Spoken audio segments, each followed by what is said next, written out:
Guys, so in this video I'm gonna show how you can play PS2 games using Ethernet, or it can be either called as SMB method. So this method should work either or fat or slim PS2. So the first thing you will need to have a game ISO. So in my case I have Simpsons Hit and already downloaded. Okay, next thing you have to make sure you have an active internet connection. So in my case I have connected my phone's hotspot. Okay, now what you have to do is connect your PlayStation and your laptop through an internet port, through an Ethernet wire. So I'm just gonna connect the Ethernet to my laptop. Okay, they both are connected. Now I have connected my power supply, the display port, and my Ethernet wire goes to my laptop. And in my first memory card I have installed OPL. So now just start your PlayStation. Let me just show that I don't have any CD inserted right now. So I'm gonna start the PlayStation. So as soon as you start the PlayStation, you should get this network indication saying no internet or identifying. So now you're done connecting the PlayStation to a laptop. So now what I'm gonna do is create a folder. You can create a folder anywhere in your C drive, D drive, anywhere. So I'm just gonna create in the desktop and give it a name as PS2 SMB. So that's the usual name everyone gives. So I'm just gonna give the same. Okay, now in that folder you should create two new folders.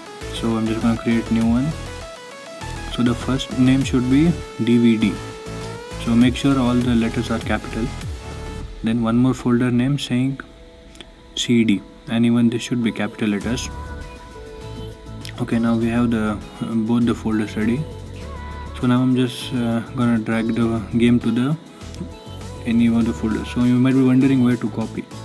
So to get to know where to copy this, you have to see your properties and check your game's size. So if your game is above 700 MB, you have to copy it to DVD folder, or else if it's less than 700 MB, you have to copy it to CD folder. So in my case my game is 2 GB, so I'm just gonna drag it to the DVD folder. Okay, so the game has been copied, moved here, and my CD folder is empty. Well, you can copy how much your games you want. So in my DVD folder I have the Simpsons Hit and Run. Okay, now we have to rename the game so that PlayStation can reach it. So you have to open the ISO file, and you have to see SLUS folder, SLUS file. So it can be SCUS or anything. So basically it should match with SL or something, SCUS. So in my case it's SLUS. So I'm just gonna copy and paste this SLUS file. So make sure it can be like anything like SLUS, SCUS, or SCIF. I guess some games are there. So basically you have to copy that file to a desktop, and then you have to eject the mounted game, mounted ISO. So eject the game. Then you have to open that the folder where you copied the game, and then you have to copy this SLUS text to that one. So I'm just going to rename it and then select all. Then copy the whole text, and then I'm gonna paste it on my starting point of my PlayStation and the ISO game. So I'm just gonna paste it over here, and then make sure you add a dot between the game and the text file. So SLUS /206.24.Simpsons Hit and Run. So it should be like this. Then now we are done copying our game. So now I can just delete the file. So now as you can see there are two folders. Okay, now we have to enable the sharing options. So open the properties of the folder, and then make sure it's in the read-only mode. Then you have to go to the sharing tab and then click on share. Now over here you should add a new guest, new person. So I'm gonna name it capital GUEST. So the G is capital, other all small. So I'm gonna add it. Okay, now over here you should give it as read and write option, permissions. So then click share, and now your folder is ready to be shared. Okay, now in the advanced sharings menu you have to enable the share this folder option. Then you have to make sure the name is proper, PS2 SMB, and then click on permissions. Now in the permissions menu you have to allow full control to the everyone user. So I'm going to allow all of it. Then click apply, then OK, then again apply, OK, and then OK.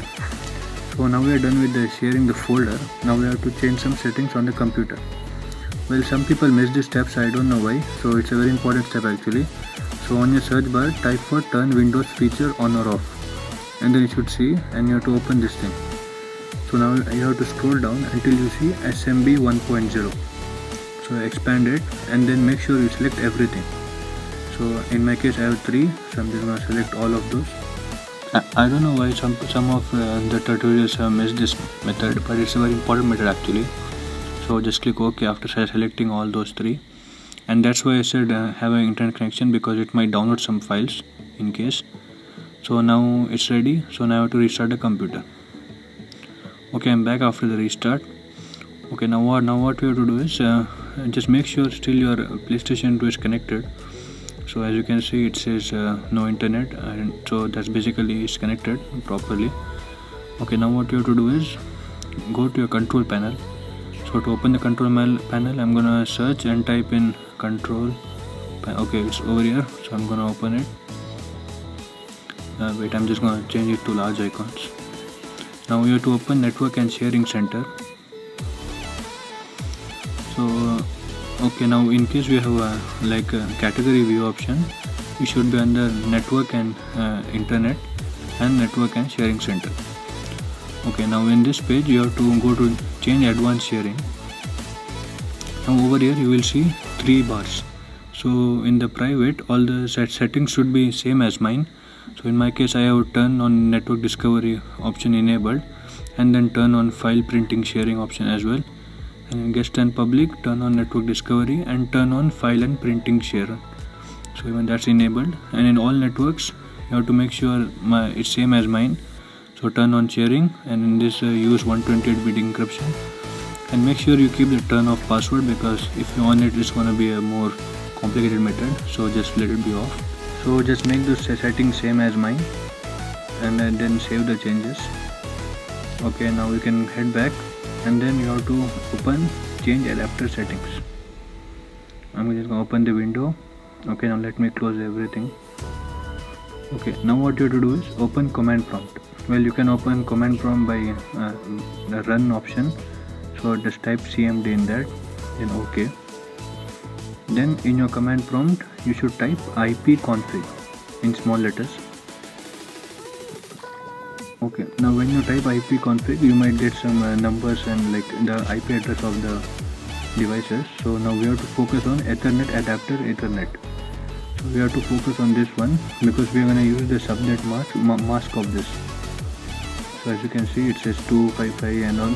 So we're going to need it. So let me keep it aside.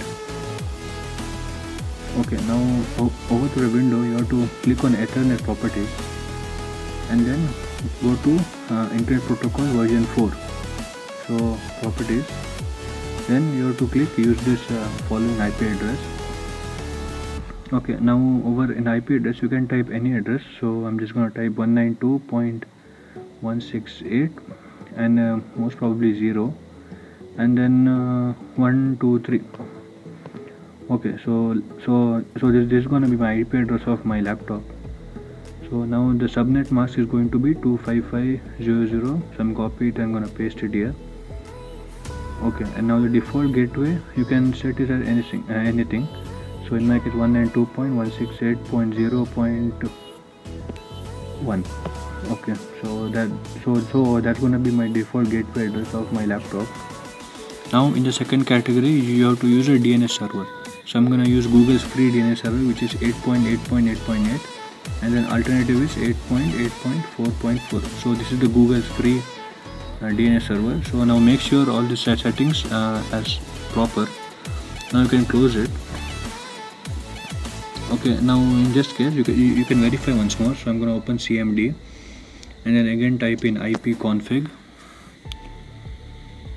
Now as you can see, it's saying IPv4 address and subnet mask and default gateway. Now again I'm going to open the Ethernet properties, and then Internet Protocol v4, and then properties. Okay, now as you can see, everything looks same. IP address is 192.168.0.1.23. Now in my command prompt as well, it says the same. Now subnet mask is 2.2.2525 whatever.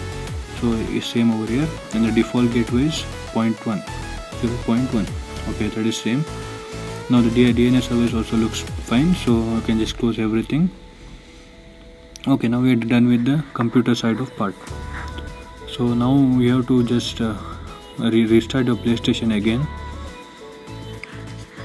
and after restart open OPL.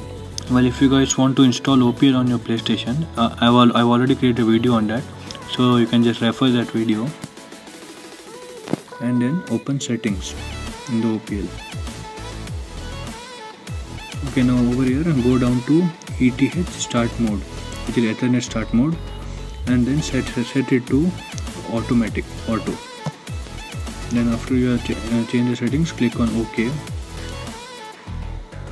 And now over here you have to go to network configuration. So open the network configuration. Okay, now in this menu you have to be careful while changing the values, so just follow up properly. Now in the IP address type you have to change it to static. Okay, now I'm done changing to static. Now in the IP address you have to verify one thing.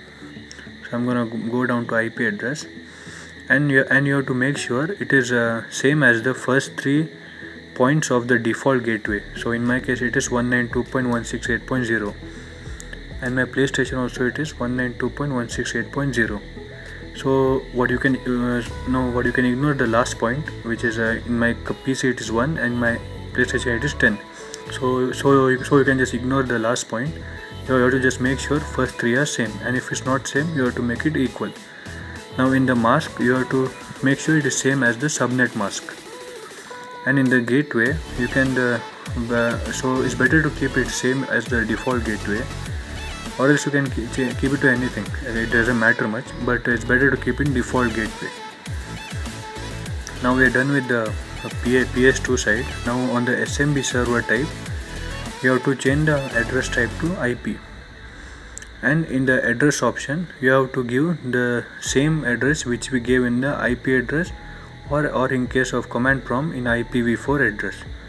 So in my case it is 192.168.0.123, and the both are same, so I'm gonna put the same IP address in my PlayStation as well. So I'm gonna wait till 123 comes. Okay, now as you can see I have the 123. Now all the 3 look same, so now that means address is set properly. Now we are done changing the IP address type and all. Now in the share option you have to give the folder name which we give. So in my case I give PS2 SMB in capital letters. So you have to enter everything in capital letters if you are given in capital, and to change the keyboard to capital you have to press select option. So now I have given PS2 SMB. Now I'm gonna click start. Now in the share option you want open the share option. Now in this you have to give the user name. So in our case we give GUEST, capital G and then small UST. So then click start. Okay, now we have all the settings over here. We have changed the values properly. Now if you want you can just verify from your laptop again, I mean your PC, and check once again that everything is proper, because if it's not proper it's gonna give you error like cannot log in or SMB server not detected, so like that errors. So you have to make sure all the settings are properly changed. So in my case everything looks fine, so I'm gonna click on OK. Then I'm gonna go to click on circle, and then it should open my games. So if you have more than one games, it's gonna show more than one games. So in my case I had only one game, Simpson Hit and Run. As you can see it shows the name and the SLUS or SCIS, it can be anything. So as you can see that means my all the settings are proper. So it's better to save the settings if it's proper, because later we don't have to change the settings again and again. So right now I have saved all the settings. Now let me just restart the PlayStation and show that like all the settings are saved. So now I'm going to restart the PlayStation.